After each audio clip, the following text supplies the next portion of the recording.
It's 8 o'clock, so we can start. So I am reading the summary of what we read yesterday. Okay? And then we will proceed to what we have to read today. This is the sixth paragraph of the chapter, and this is saying the truth of the surface being, unaware of its larger reality, can be seen in the life of man. The surface being is totally unaware of the real reality of his own self. The individual is really the cosmos in a miniature form. He is a microcosm and the universe is a macrocosm. That's the only difference. Okay? That's why the universe can condense itself into a human being, and the human being can expand his consciousness and become the universe, cosmic consciousness. Man too is a reality. I'm reading the summary. Man too, in reality, is a stream of thoughts, consciousness, force in action. A stream because he is moving all the time. Everything is in movement in the physical world, from the past to the present and in the future. He's moving towards. It's a stream of consciousness and force in action. He lives and is aware only of the present. The future he does not know, and of the past he is aware only of the recent, limited past. The past he really knows only by memory, but it is not real anymore. It's a ghost for him. It's just a memory, a faint memory, which is not even very accurate. But this is because he lives in the narrow and limited present. But the larger consciousness behind the surface, and this behind the surface, below, behind, above, around. Below is the inconscient, behind is the intraconscient or the subliminal, and above is the superconscient, and around him is the universe and also his aura, which is the circumconscient. He is fully conscious of the past as well as the future. So if you go into your inner being, you will know your future and your past. It is the past that determines the present and the future. This is the law of karma. Man can become aware of his future too. He can also become aware of his future, which is waiting to manifest, already prepared and formed by the past. This is the second exclusive concentration. And what is that? The habit of living only in the present. Yeah, that's the second exclusive concentration. The first one is totally unaware of his real self. He is not aware that he is part of the universe. Okay, so this is the second one. He is living only in the present.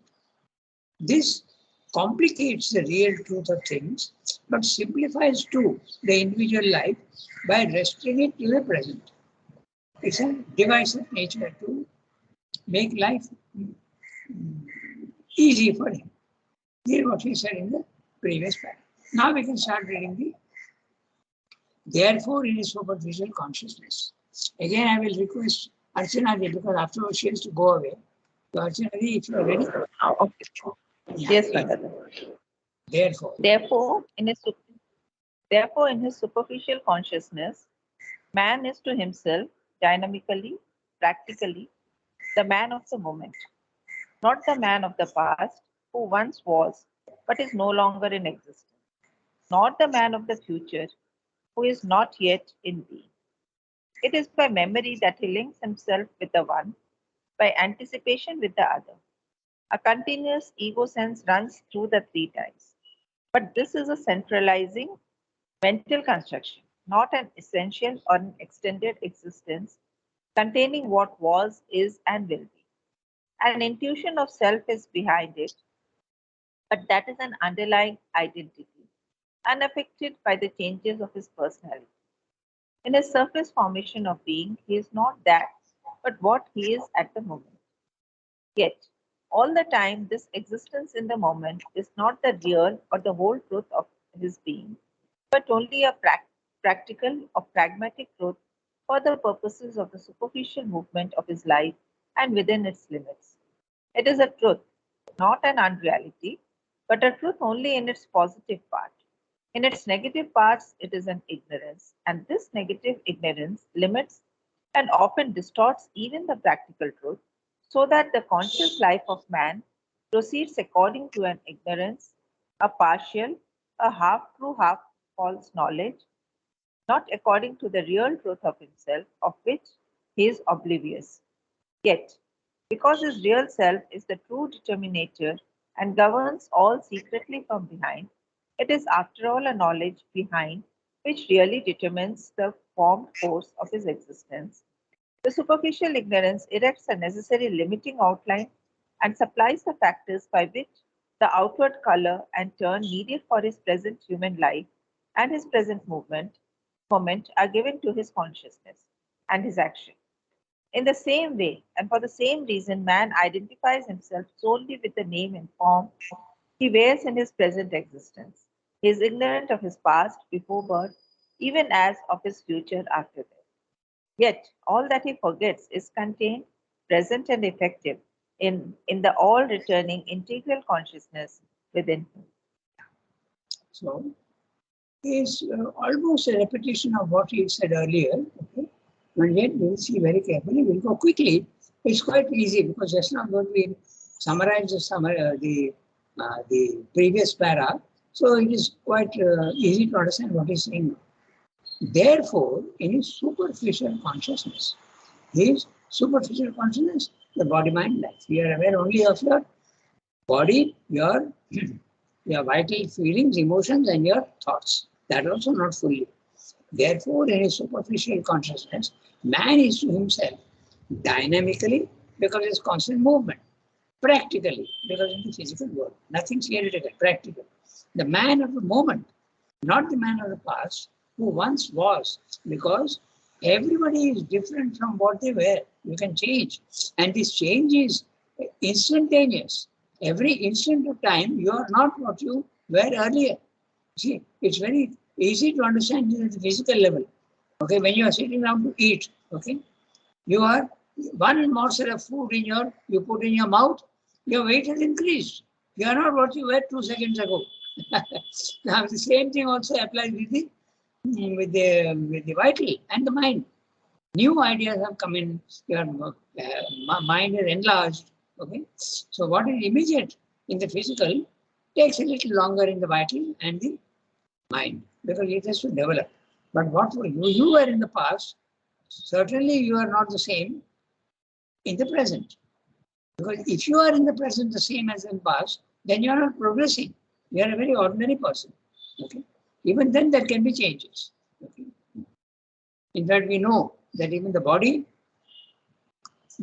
from the skin, all the dead skin is peeling off all the time, and new cells are being created. So you are never the same person, past and present. Practically, the man of the moment, not the man of the past, who once was, but is no longer in existence, nor the man of the future, who is not yet in being.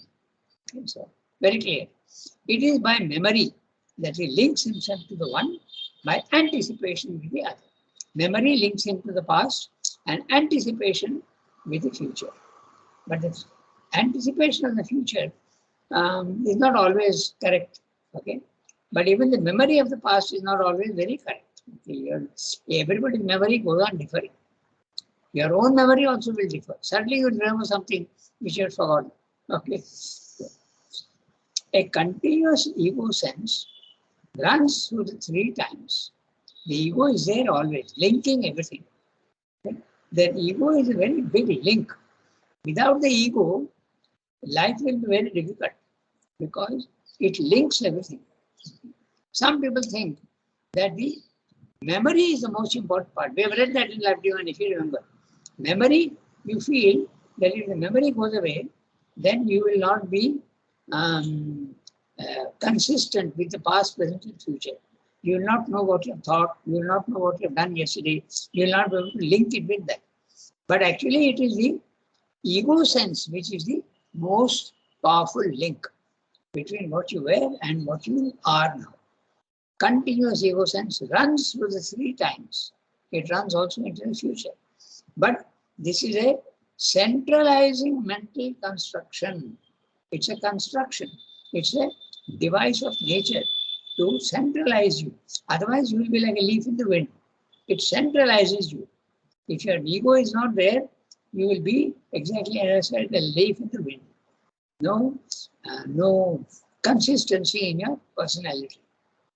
Not an essential, it is a centralizing construction of nature. And all constructions come into existence and disappear from existence.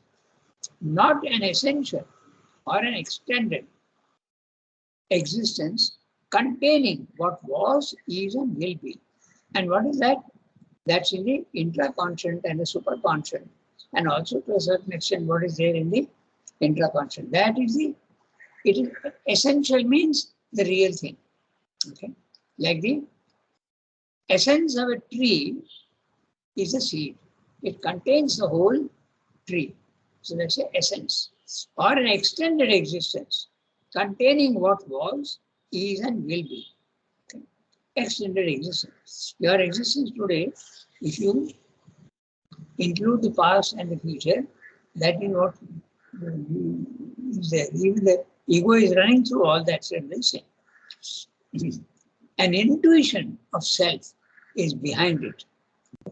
If you look very carefully into yourself, you will see that although you feel that you are the body, there is something else also that you are. You are more than your body because you have a vital, you have emotions, and you have a mind. So very vaguely, very vague, but there is something in you which says that I am more than, it doesn't say it in words and not with clarity, but there is a feeling that you are more than your body, mind, life.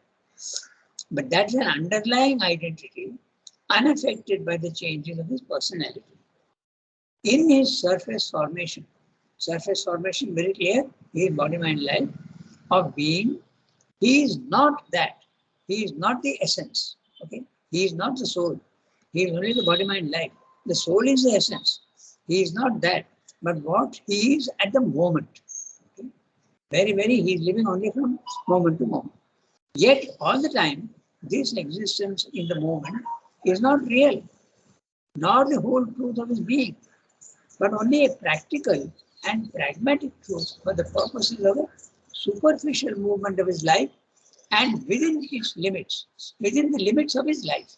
Okay? Because his life in the past also is included in his own real self. But the present life, within that limit, the superficial movement is there. That's it.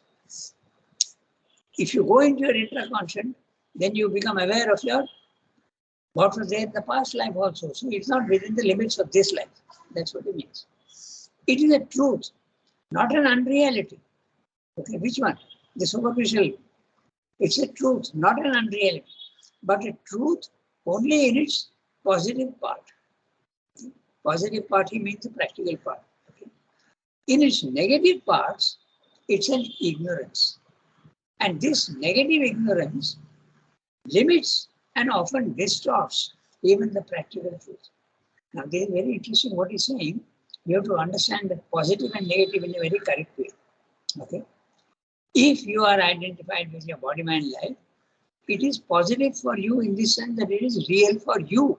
It's not real ultimately, but it is real for you.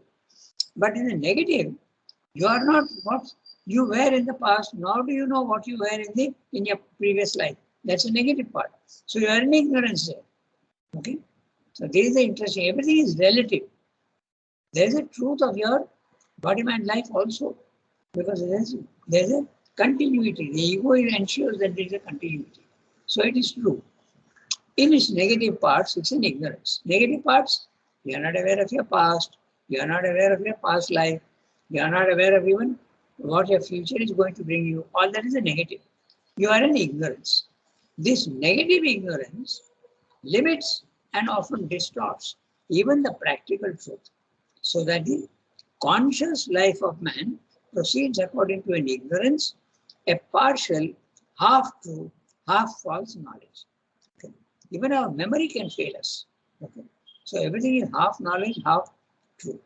Not full unconsciousness and not full ignorance, which is there only in matter. Even in matter, it is not really fully ignorance. 99.999% it may be ignorance, matter.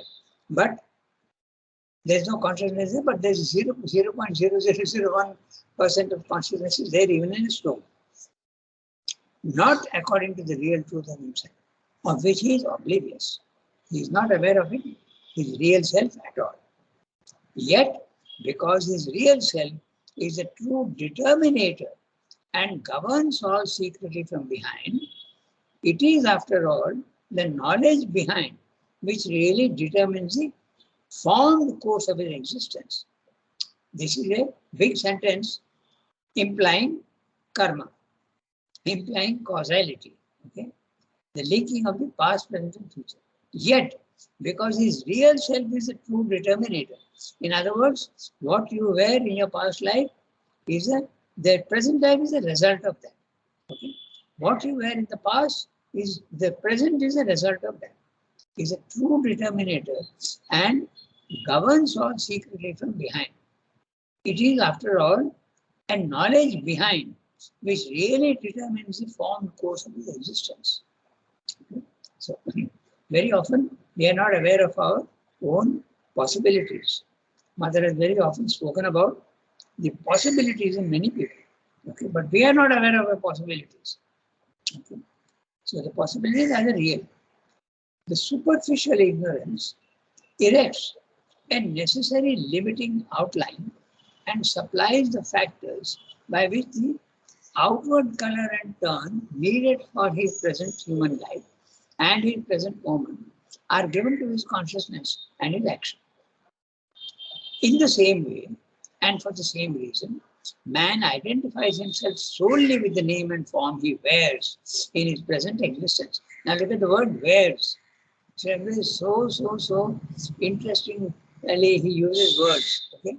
His name and form. He is only wearing. It can be, it's like a cloth which can be discarded. Okay?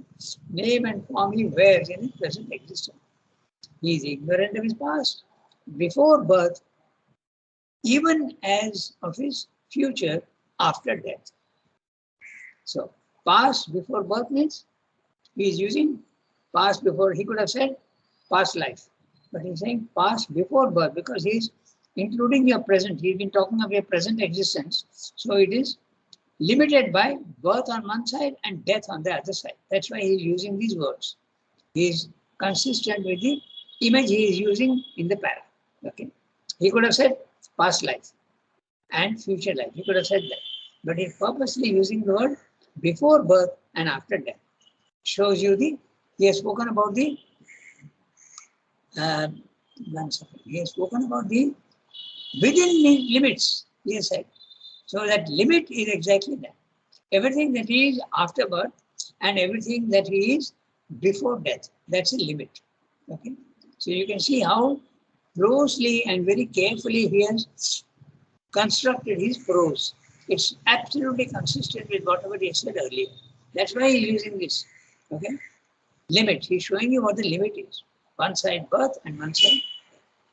Yet, all that he forgets is contained, present and effective in the all-retaining integral consciousness within him. Now, this is a very interesting thing. He's talking of the individual. What you wear and in the individual is retained. Nothing is lost. Okay? That's how you can recover your past lives. But what is interesting is that every event in the physical world, in the universal, not the individual, is also recorded. So even that also is possible to get if you go into your intraconscious and go into the intraconscious of the universe. Now, it's a very interesting thing if you want to compare. The internet is some sort of subliminal being for the universe. Whatever you are putting into it is retained there. And sometimes there are mistakes and sometimes there are correct information, but also a lot of half information. So all this is retained. So very interesting. The image.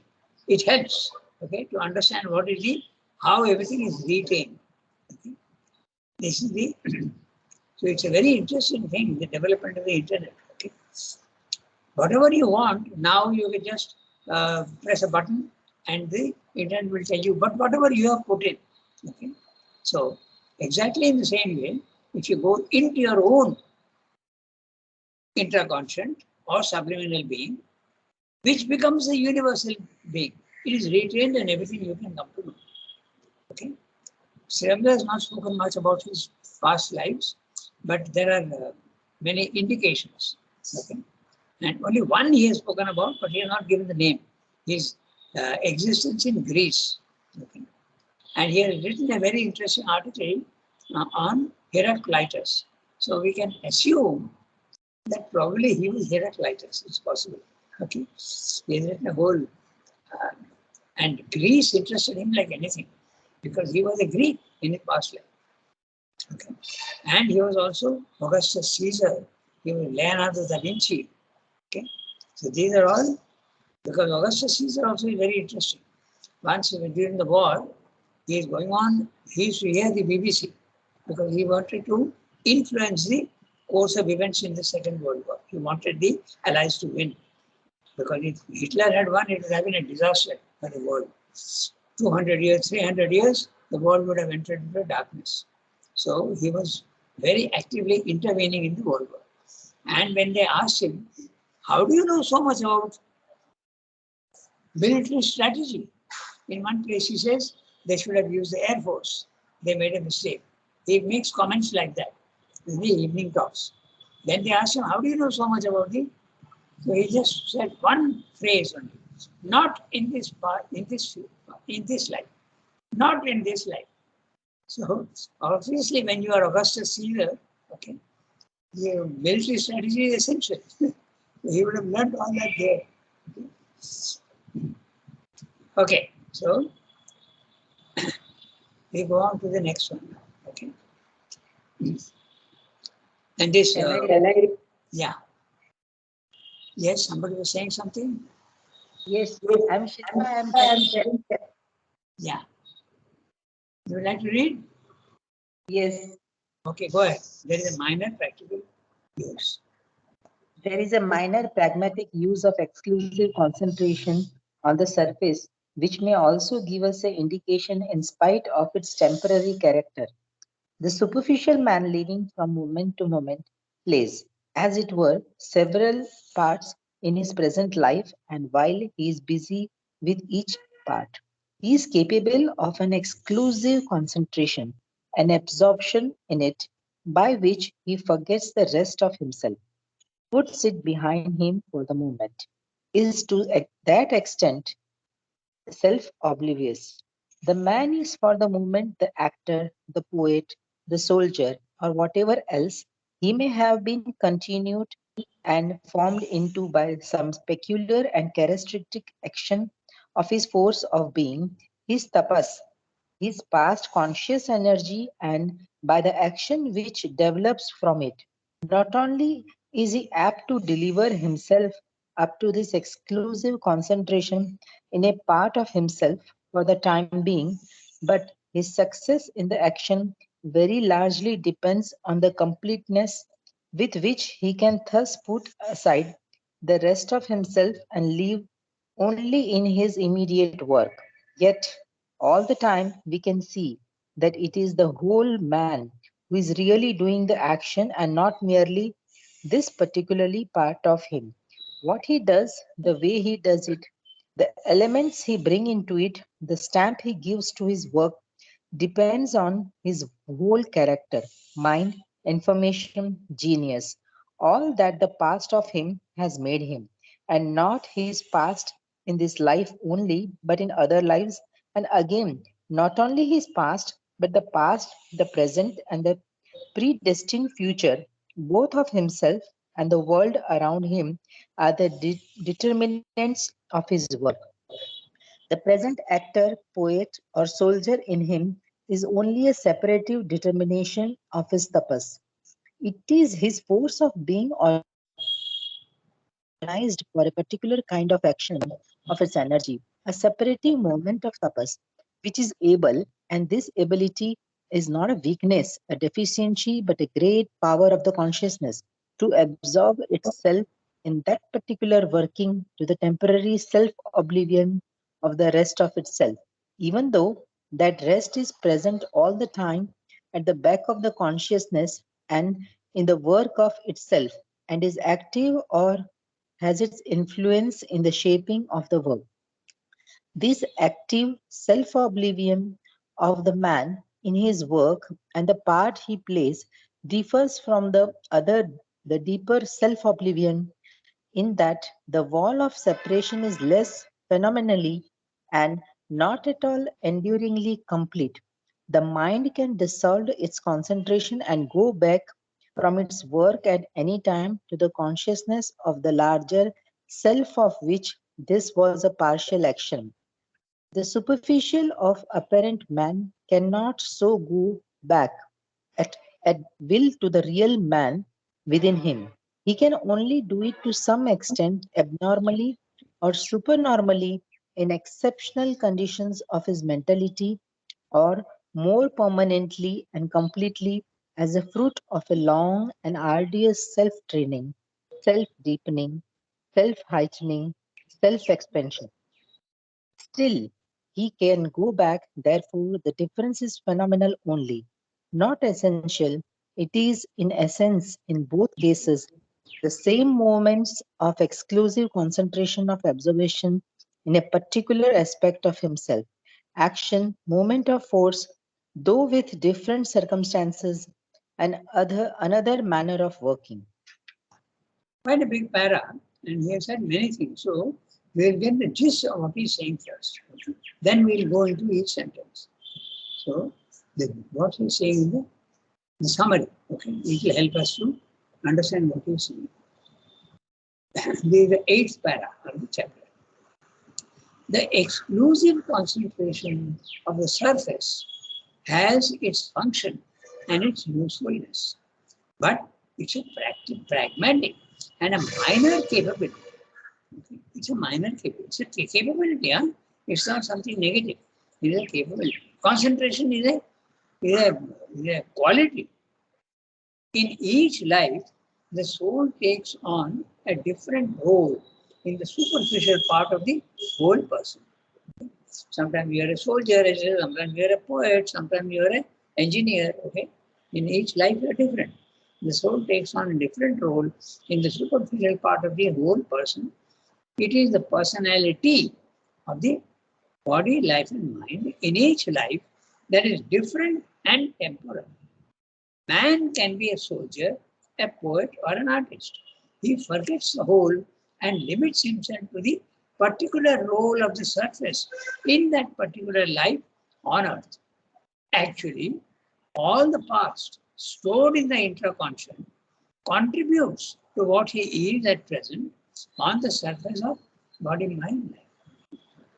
Which is either he can be a soldier or a poet or an artist. But when he is a soldier, he has forgotten that he is a poet or an artist in the previous lives. But he has forgotten.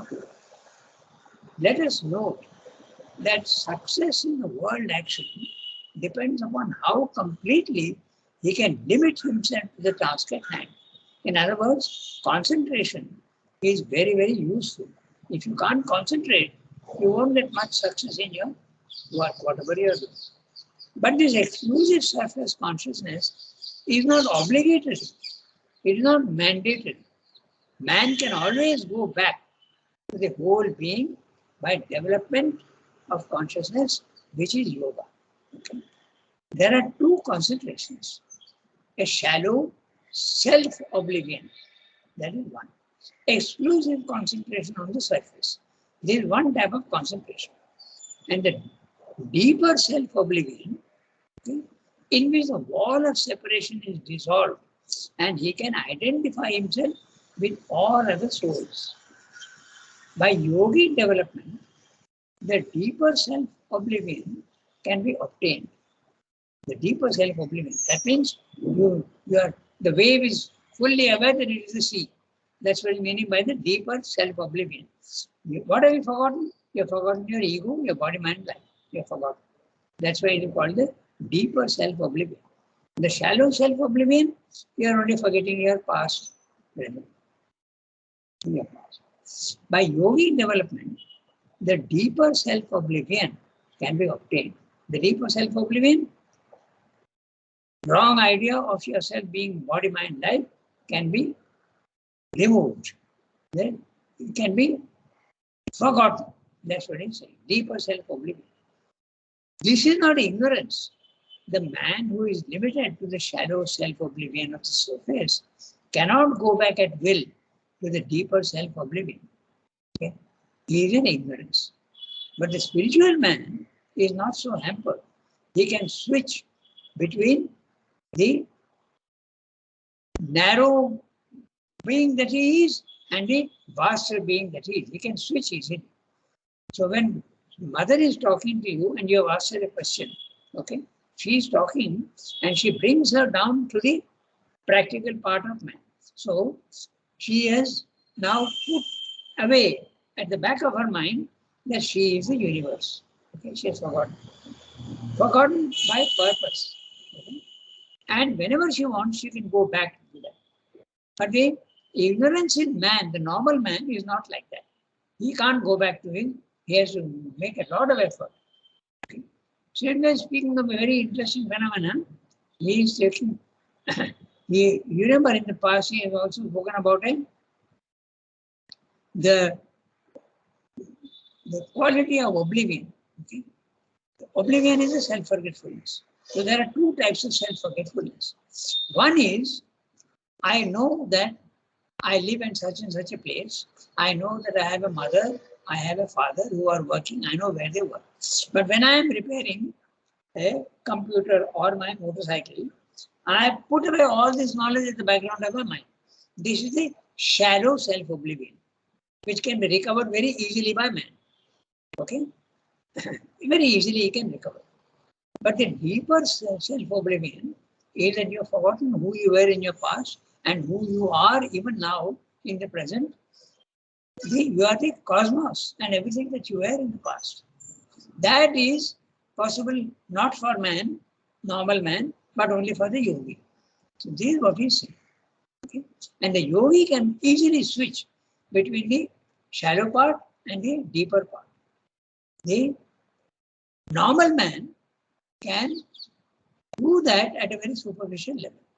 He can remember where he lives, he can remember what is his mother's name, all this he can recover very easily. But he cannot recover the deeper part of himself.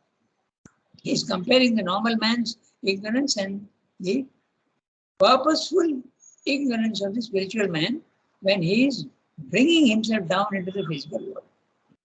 So, this is a very interesting thing because we have to connect.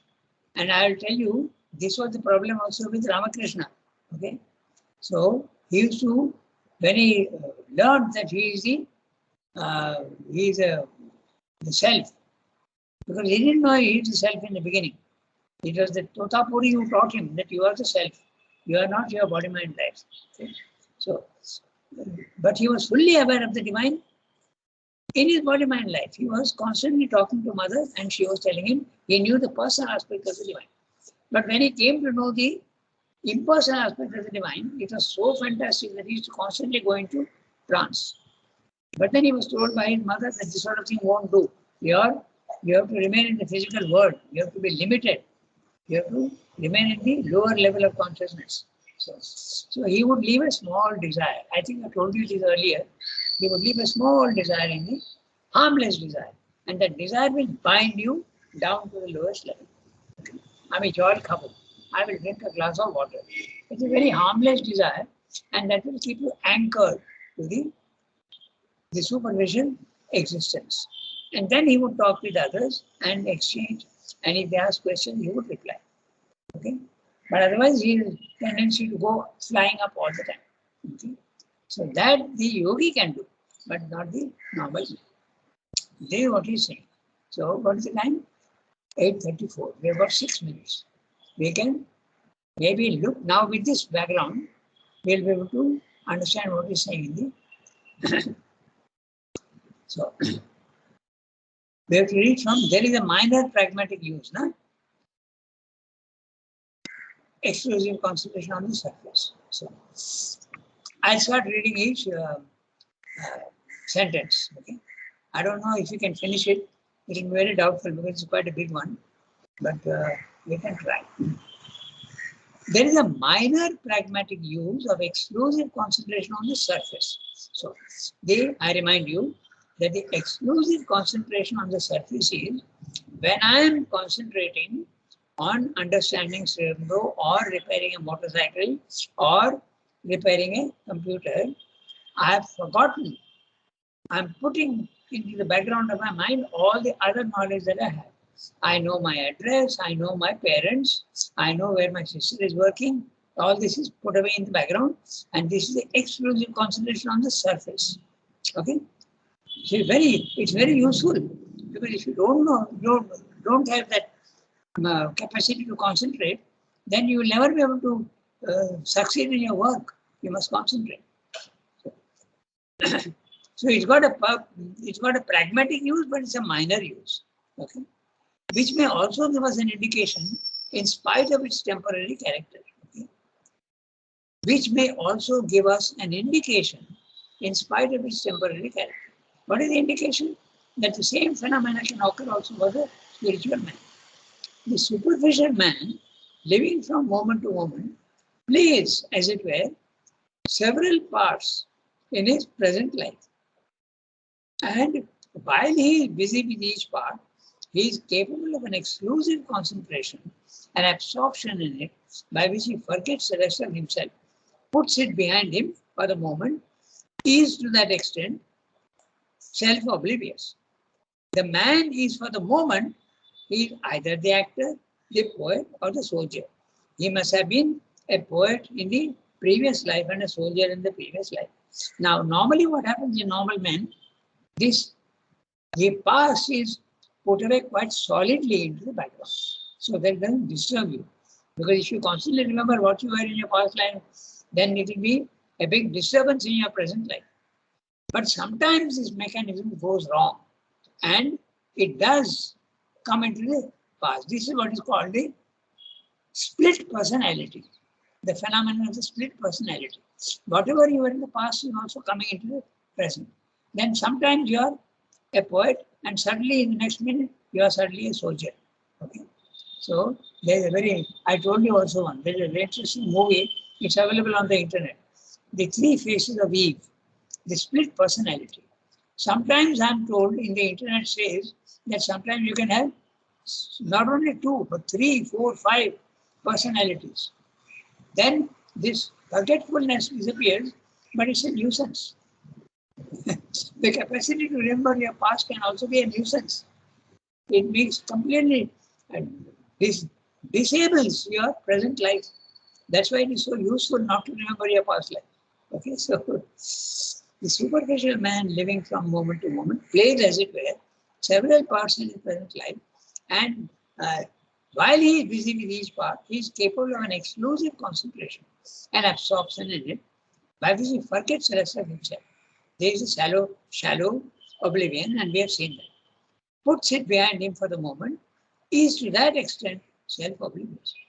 The man is for the moment the actor, the poet, the soldier, or whatever else he may have been constituted and formed into by some peculiar and characteristic action of his source of being, his tapas.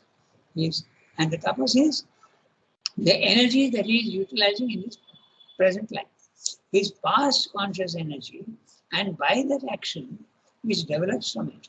So he is today what he is by the effect of his past. That's what the past is determining the present.